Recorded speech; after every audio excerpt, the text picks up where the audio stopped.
मुंबई की सड़कों पर सब कुछ सामान्य लग रहा था। लोग अपने काम में व्यस्त थे। ट्रैफिक हमेशा की तरह भाग रहा था और किसी को अंदाजा भी नहीं था कि अगले कुछ घंटों में शहर का इतिहास हमेशा के लिए बदल जाएगा। लेकिन ठीक 1:30 पर एक जोरदार धमाका हुआ। यह सिर्फ एक ब्लास्ट नहीं था, ये एक वार्निंग थी। अगले 2 घंटे में मुंबई के अलग अलग हिस्सों में एक के बाद एक 12 भयानक धमाके हुए और उस दिन पहली बार भारत ने कोऑर्डिनेटेड सीरियल बॉम्ब ब्लास्ट्स का खौफ महसूस किया। ये कहानी है डर की, साजिश की और एक ऐसे प्लान की जो महीनों से तैयार किया जा रहा था, चुपचाप, बिना किसी को भनक लगे। 1992 के दिसंबर महीने में बाबरी मस्जिद डेमोलिशन के बाद पूरे देश में तनाव फैल गया था। मुंबई भी इससे अछूता नहीं था। शहर में दंगे भड़क उठे, हिंदू और मुस्लिम समुदाय के बीच हिंसा हुई और सैकड़ों लोगों की जान चली गई। इसी माहौल में कुछ लोगों के दिल में बदले की आग जल उठी और यहीं से शुरू होती है एक खतरनाक साजिश। इस साजिश का सबसे बड़ा नाम था दाऊद इब्राहिम, एक ऐसा आदमी जो पहले से ही अंडरवर्ल्ड का किंग बन चुका था और अब दुश्मनों से बदला लेने के लिए कुछ बड़ा करना चाहता था। उसके साथ था टाइगर मेमन, जो इस पूरे ऑपरेशन का मास्टरमाइंड माना जाता है। इन दोनों ने मिलकर एक ऐसा प्लान बनाया जो पहले कभी भारत में नहीं हुआ था। इस प्लान के तहत कई लोगों को सीक्रेटली पाकिस्तान भेजा गया। वहां उन्हें ट्रेनिंग दी गई, हथियार चलाने की और एक्सप्लोजिव्स इस्तेमाल करने की। ये सब कुछ पूरी तरह से सीक्रेट था।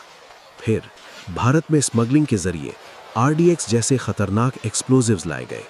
RDX जो आम बमों से कहीं ज्यादा पावरफुल होता है और उस समय भारत में बहुत रेयर था। इन एक्सप्लोजिव्स को मुंबई के अलग अलग इलाकों में छुपाया गया, कारों में, स्कूटर्स में और यहां तक कि बिल्डिंग्स के अंदर भी। हर टारगेट केयरफुली चुना गया था। Stock exchange, Air India building, Zaveri Bazaar, Plaza cinema और कई भीड़ भाड़ वाले इलाके। मकसद साफ था, जितना ज्यादा नुकसान उतना ज्यादा डर।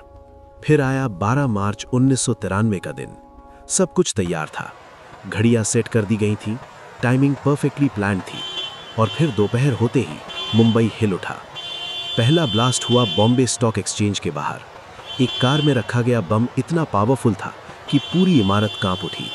लोग भागने लगे, चीखने लगे, हर तरफ धुआं ही धुआं था। लेकिन ये तो सिर्फ शुरुआत थी। कुछ ही मिनटों बाद दूसरा ब्लास्ट हुआ, फिर तीसरा, फिर चौथा और देखते ही देखते पूरा शहर धमाकों से गूंज उठा। हर जगह केओस था। एम्बुलेंसेस दौड़ रही थीं, पुलिस समझ नहीं पा रही थी कि हो क्या रहा है और आम लोग सिर्फ अपनी जान बचाने की कोशिश कर रहे थे। इन धमाकों में 250 से ज्यादा लोगों की जान गई और 700 से ज्यादा लोग घायल हुए। ये भारत के इतिहास का पहला इतना बड़ा कोऑर्डिनेटेड टेररिस्ट अटैक था जिसने पूरे देश को हिलाकर रख दिया। लेकिन सवाल था, ये सब किया किसने और क्यों? जांच शुरू हुई और जल्दी ही शक गया अंडरवर्ल्ड की तरफ। मुंबई पुलिस और एजेंसीज ने मिलकर इन्वेस्टिगेशन शुरू की। धीरे धीरे एक एक करके सच सामने आने लगा। पता चला कि ये कोई छोटा मोटा हमला नहीं था, बल्कि एक वेल प्लान्ड इंटरनेशनल कॉन्स्पिरेसी थी जिसमें अंडरवर्ल्ड, स्मगलर्स और फॉरेन सपोर्ट तक शामिल था।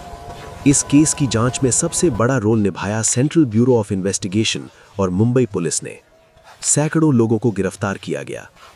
कई आरोपियों ने कबूल किया कि उन्हें ट्रेनिंग दी गई थी और पैसे भी मिले थे।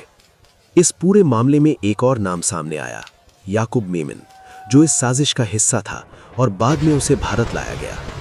कई सालों तक केस चला और आखिरकार उसे सजा सुनाई गई। लेकिन इस साजिश के पीछे के मुख्य आरोपी जैसे दाऊद इब्राहिम आज भी फरार हैं। कहा जाता है कि वो आज भी पाकिस्तान में छुपा हुआ है, हालांकि इसकी ऑफिशियल पुष्टि कभी नहीं हुई। 1993 की ये ब्लास्ट्स सिर्फ एक हमला नहीं थे, ये एक टर्निंग पॉइंट था। इसके बाद भारत ने अपनी सिक्योरिटी एजेंसीज को और मजबूत किया, एंटी टेरर लॉज को और सख्त बनाया गया और इंटेलिजेंस नेटवर्क को बेहतर किया गया। लेकिन इस कहानी का सबसे दुखद हिस्सा है वो लोग जो उस दिन अपनी जान गंवा बैठे, वो फैमिलीज जिनकी दुनिया हमेशा के लिए बदल गई। आज इतने सालों बाद भी 12 मार्च 1993 को याद किया जाता है एक काले दिन के रूप में, एक ऐसे दिन के रूप में जब मुंबई रोया था। लेकिन मुंबई एक ऐसी सिटी है जो टूटती नहीं है, हर मुश्किल के बाद और मजबूत बनकर खड़ी होती है। और यही है इस कहानी का सबसे बड़ा सच। डर कभी जीत नहीं सकता, क्योंकि इंसान की हिम्मत हमेशा उससे बड़ी होती है। ये थी 1993 बॉम्बे ब्लास्ट्स की कहानी, एक ऐसी कहानी जिसे कभी भुलाया नहीं जा सकता।